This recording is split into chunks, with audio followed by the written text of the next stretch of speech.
Bonjour et bienvenue dans ce nouveau tuto tableau pratique. Ajouter un paramètre dans un filtre. Ainsi, dans ce tuto, nous verrons comment créer un paramètre et comment l'utiliser dans un filtre. Pour commencer, dans une nouvelle feuille, affichons par pays le total de quantités vendues. Pour ce faire, faisons glisser la dimension pays-région dans l'étagère des lignes, puis la mesure quantité dans l'étagère des colonnes. Nous obtenons ainsi un graphique à barre horizontale. Ajoutons en étiquette notre mesure quantité. Ajustons le graphique à la taille de notre écran en sélectionnant vue entière. Et enfin, trions nos pays par quantité en ordre décroissant. Imaginons maintenant que nous voulions choisir dynamiquement le nombre de pays affichés dans notre vue graphique pour afficher par exemple que les 5 pays ayant vendu le plus de produits. Nous serions dès lors tentés de mettre un filtre N premier sur notre dimension pays-région en choisissant premier, puis en activant champ et en saisissant 5 premiers par somme de quantité.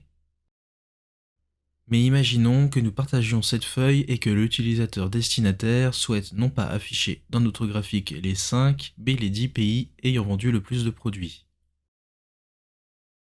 Plutôt que d'avoir à modifier notre filtre N premier, nous allons créer un paramètre qui permettra à partir d'une liste déroulante d'afficher un nombre spécifique de pays dans notre vue. Pour ce faire, modifions notre filtre en faisant un clic droit sur ce dernier, puis modifier le filtre. Dans l'onglet Premier, dans la liste déroulante où nous avons saisi 5, nous voyons que nous avons l'option Créer un nouveau paramètre. Cliquons dessus, puis dans la boîte de dialogue qui s'ouvre, renommons le paramètre par Nombre pays. Puis, dans Valeur autorisée, sélectionnons Liste afin de proposer un nombre précis et défini à afficher plutôt qu'une plage de nombres.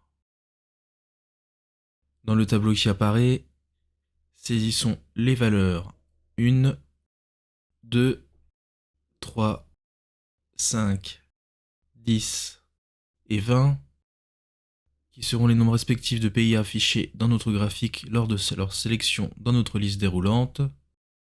Faisons OK, puis faisons deuxième fois OK pour que notre filtre N premier actuellement dans notre liste déroulante soit utilisé comme valeur de filtre. Nous voyons que notre paramètre se trouve en bas à gauche de notre écran dans le panneau de données. Faisons un clic droit sur ce dernier, puis afficher le paramètre. Une fiche paramètre apparaît à droite de notre écran. Faisons-la dès lors glisser sous la fiche repère. Ainsi, en cliquant sur la liste déroulante de mon paramètre, nous voyons les valeurs que nous avions saisies dans le paramétrage de ce dernier. Si nous choisissons 3, notre paramètre prend donc la valeur 3 qui est répercutée dans notre filtre N premier et qui affiche donc nos 3 pays ayant vendu le plus de produits. De même que si je choisis 10, j'ai dynamiquement dans mon graphique les 10 pays ayant vendu le plus de produits qui apparaissent. Le tuto est désormais terminé, retrouvez-nous sur tableau-pratique.com pour encore plus de contenu dédié à Tableau.